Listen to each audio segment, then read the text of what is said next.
Daisy was a charming young woman, born and raised in the picturesque ruralness of Alabama. She was a dreamer, with honey-colored eyes that shone with hope for a future full of promises, reflecting the tranquil and verdant landscape of her home. Her childhood was marked by sunny picnics, races in cotton fields, and a constant sense of love and protection from her parents. Daisy's parents were humble farmers, people who valued hard work and honesty above all else. Daisy's mother, an affectionate and loving woman, taught her daughter to believe in her dreams, while her father, a strong and determined man, showed her the importance of resilience. However, tragedy struck the family when both parents were victims of a car accident. Daisy, then an 18-year-old, was left alone, an orphan with the pain of an irreparable loss. The death of her parents was a devastating blow to Daisy, but instead of sinking into sadness, she decided to face adversity as an opportunity for change. She remembered her mother's words, which always encouraged her to believe in her dreams, and made a bold move. She decided to move to New York, the city that never sleeps, full of skyscrapers and infinite opportunities. With a heavy heart filled with longing but a mind full of determination, Daisy left behind her beloved hometown, with its dirt roads and wooden porch houses, and boarded a bus bound for New York. She had nothing but a small suitcase with her clothes, some mementos of her parents, and the hope of finding a good job to survive in the metropolis. The arrival in New York was overwhelming. The vibrant life, the millions of unfamiliar faces, the towering buildings, and the dazzling lights were very different from what she was used to. Daisy felt small and insignificant amidst that enormity, but she kept hope alive. She was determined to build a better life, to honor the memory of her parents, and to turn her dreams into reality, no matter the cost. After disembarking in the metropolis of New York, Daisy felt the abrupt contrast between the rural life she had left behind and the bustling city that now surrounded her. The magnitude of the city was impressive. The steel and glass architecture touched the sky, people seemed to move at the rhythm of the city itself, and the lights, always on, made the night seem like day. Daisy felt small and almost lost in that vastness, but with a sigh of determination, she decided to face the city head-on. In the first few days, Daisy devoted herself to the search for a job, distributing resumes and attending interviews. She woke up early, before dawn, dressed in her best clothes, the ones she had brought from home, a little worn by time, but clean and well cared for, and threw herself into the struggle. She walked the crowded streets, stood in lines, heard no after no, but kept her hope alive. The city that never sleeps seemed to have a pace that Daisy was still learning to keep up with. However, reality proved to be harsher than she had imagined. Despite her perseverance, the job that Daisy was searching for seemed like a distant dream. The savings she had brought from Alabama quickly ran out, and her stomach began to ache with hunger. With limited money, Daisy needed to make a decision to survive. Translate to English. It was then that she remembered the box of homemade candies she had brought with her, the family recipe her mother made on lazy Sundays at home. With some hesitation, she decided to sell the candies at the city's traffic lights. It was a difficult and humbling decision, but Daisy was willing to do whatever it took. Each candy sold was not only a means of survival but also a way to connect with her roots, to bring a little sweetness to the harsh reality of the big city. And so, with a box of candies in hand and hope in her heart, Daisy began her new life in the big city. On a sunny summer day in New York, Daisy was at one of the busiest traffic lights in the city, trying to sell her homemade candies. She noticed a woman approaching. The woman, named Veronica, was the epitome of New York high society.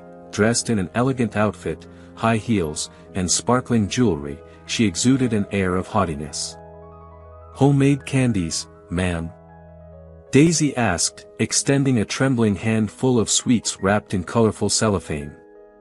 With a disdainful look, Veronica pushed Daisy's hand, causing the candies to fall on the dirty sidewalk. "Do you really think anyone would want to buy this?" Veronica said with a malicious smile, while people around watched the scene. Daisy was shocked, looking at her candies scattered on the ground. She bent down to pick them up, but before she could do anything, a deep and firm voice spoke up. "Veronica." "That was completely unnecessary," said a tall, handsome young man with brown hair and intense blue eyes. Veronica turned surprised, her eyes meeting those of the young man. "John." "What?" John ignored Veronica and crouched down next to Daisy, starting to help pick up the candies. "I'm sorry about that," he said, "she shouldn't have done that." Daisy looked at him, grateful but still somewhat stunned. "You don't need to apologize," Daisy muttered, "it's not your fault." At that moment, Veronica intervened, grabbing John's arm. "Are you really helping this candy seller?" she asked, a note of disbelief in her voice. John stood up, turning to face Veronica. "Yes, I am. And I expected more from you, Veronica. This woman has just as much right to be here as we do. Maybe even more, because unlike us, she's working hard." It was then that Daisy discovered that John was the son of a well-known local businesswoman.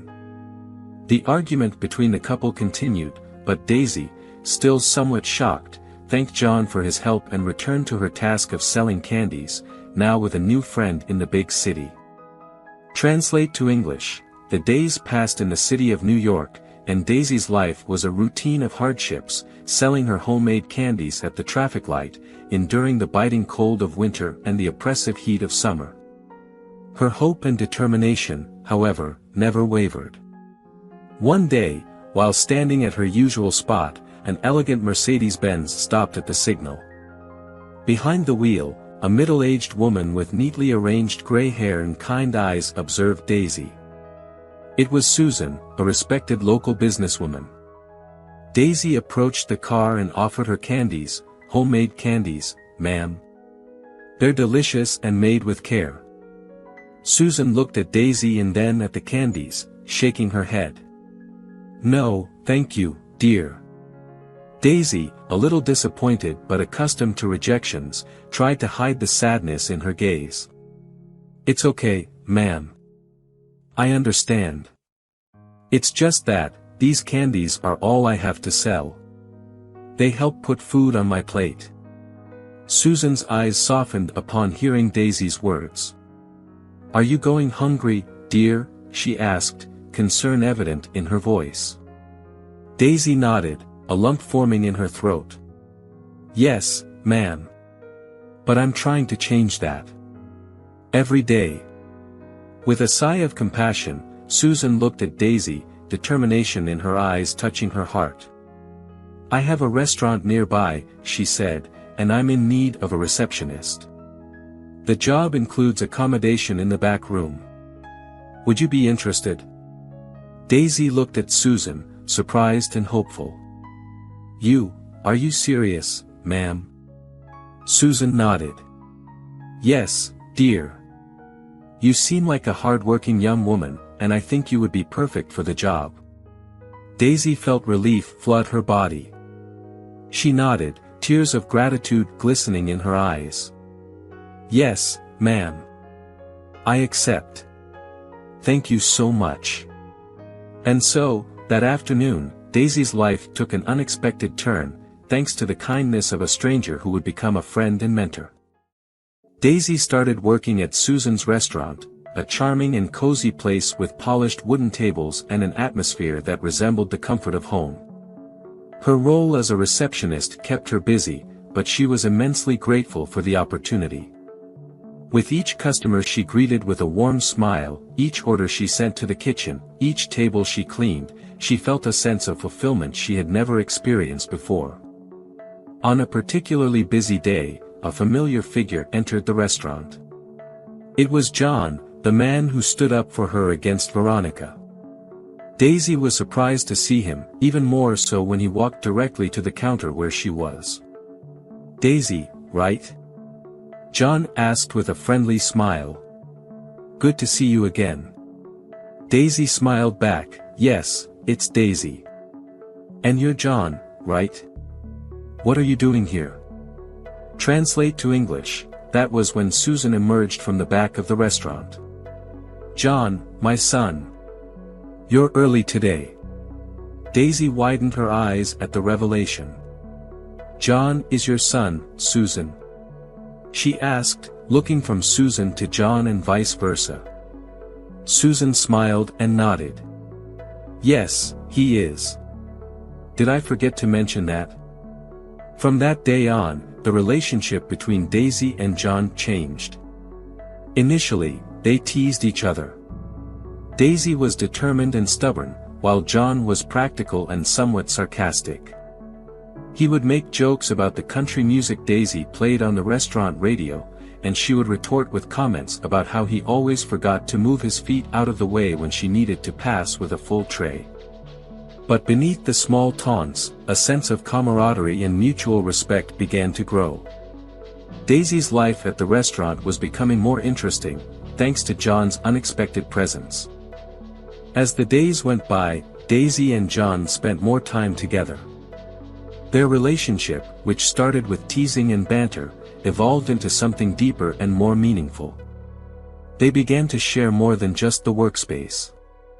During lunch breaks, they would find themselves sitting together, sharing stories about their lives and laughing at inside jokes. John would teach Daisy about the workings of the big city, and she would tell him about the beauties and simplicities of life in rural Alabama. There was a particularly cold winter day when snow started falling heavily. Daisy, who had never seen snow before, was amazed.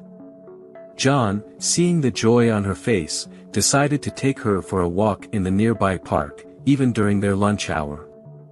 "It's amazing, John," Daisy exclaimed, watching the snow fall. "I've never seen anything like this before." John laughed, shaking his head. "I forgot what it's like to see snow for the first time. It's just an inconvenience for me now, but you remind me how beautiful it can be." They spent the entire afternoon in the snow, making snow angels and even having an impromptu snowball fight. When they returned to the restaurant, they were both laughing and covered in snow. As time passed, they became inseparable. The teasing from before gave way to deep respect and genuine friendship. They supported and helped each other, and most importantly, they enjoyed each other's company. The presence of one another became something they looked forward to every day. And so, Daisy and John, the girl from the countryside and the boy from the big city, became best friends, bound by a bond that no one could break. Translate to English: the peaceful life Daisy and John had built was shattered on a cold Tuesday afternoon. The restaurant was in its normal rhythm when the door swung open abruptly, bringing in a gust of cold wind and a figure Daisy immediately recognized: Veronica. She entered like a storm, her high heels clicking against the wooden floor of the restaurant. Her eyes were fixed on Daisy, and she walked straight to the counter. "Daisy," Veronica spat the name with disdain. "So, you're here, hiding behind the counter like a coward." Daisy looked at her, surprised and uncomfortable. "Veronica, this is my workplace. Please show some respect." Veronica's laughter echoed through the restaurant. "Respect?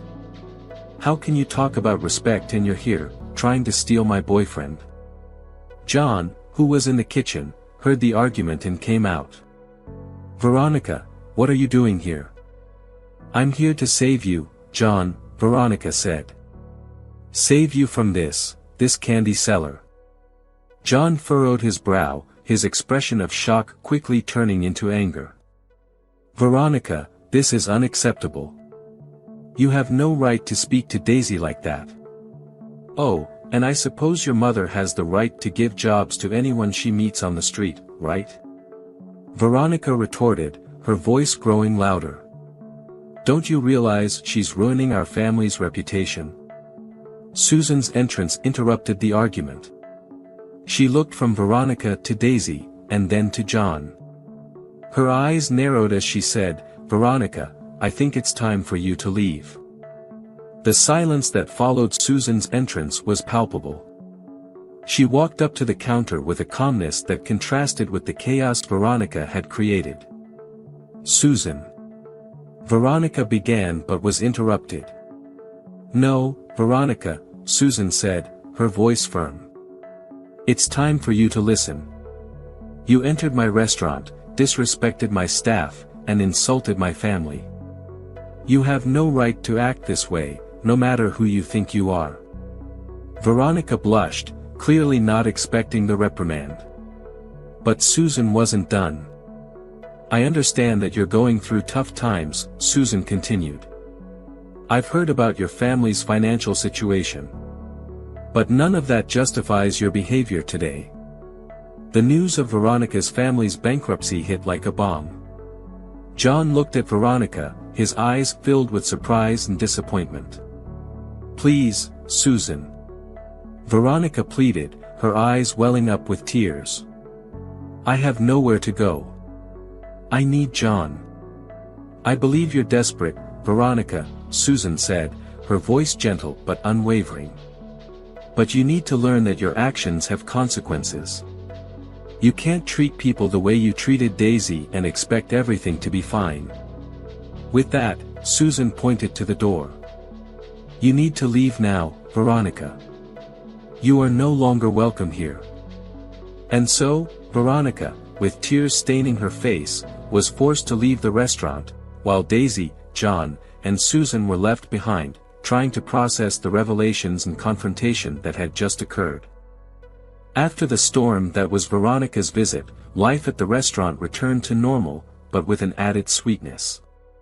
The friendship between Daisy and John evolved into something deeper, something both of them knew was there, but neither dared to name. Until one day, after work, John took her to the bank of the Hudson River, where the view of the city was breathtaking. He held Daisy's hand and looked into her eyes. "Daisy," he began, nervous. I know we've been through a lot together. And I realized that I want to go through so much more. With you." Daisy, surprised and touched, looked at John. "Are you saying?" "Yes, Daisy," John said, smiling. "I'm asking you to be my girlfriend." With tears of happiness in her eyes, Daisy agreed. "Yes, John.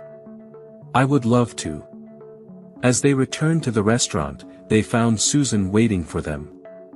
She smiled at seeing them, seeming to know exactly what had happened. "I always knew you two would end up together," she said, embracing them both. "You have my blessing." Daisy's life changed drastically from that moment on. She found love, a job she loved, and a family that welcomed her. She finally found the happiness and peace she had dreamed of when she decided to move to the big city. The city that once seemed so daunting and unforgiving now became her home, a place filled with love, friendship, and opportunities. And as she looked at John, Daisy knew that no matter what happened, they would face it together. Daisy's life seemed to have found a sweet balance. She was loving and being loved, and her position in the restaurant provided her with the satisfaction of a job well done. But fate, as always, had other plans. On a chilly autumn day, Daisy was closing the restaurant when a familiar figure approached. It was Martha, a childhood friend from Alabama. They embraced warmly, and Martha, with a mysterious look, said she had something important to tell Daisy. Daisy invited Martha inside, and the two sat down with a cup of coffee. It was then that Martha revealed the news that would once again change Daisy's life. "Daisy, you are the heiress to a fortune left by a distant uncle. He had no children and left everything to you." Daisy was stunned. I don't know what to say, Martha." "You don't have to say anything, Daisy. Just think about what you can do with it." And Daisy thought. She thought about all the tough days she had endured, about all the people who, like her, struggled to survive in the city. Then, she made a decision. With the help of John and Susan, Daisy used the fortune to create a foundation to support the unemployed. She wanted no one else to have to go through what she had experienced. She wanted everyone to have the chance to find happiness, just as she had.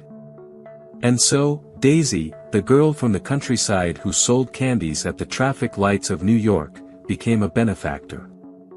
Her story of struggle and triumph spread throughout the city, and she gained the respect and love of all. She, who had once been a stranger in the big city, was now its most beloved daughter.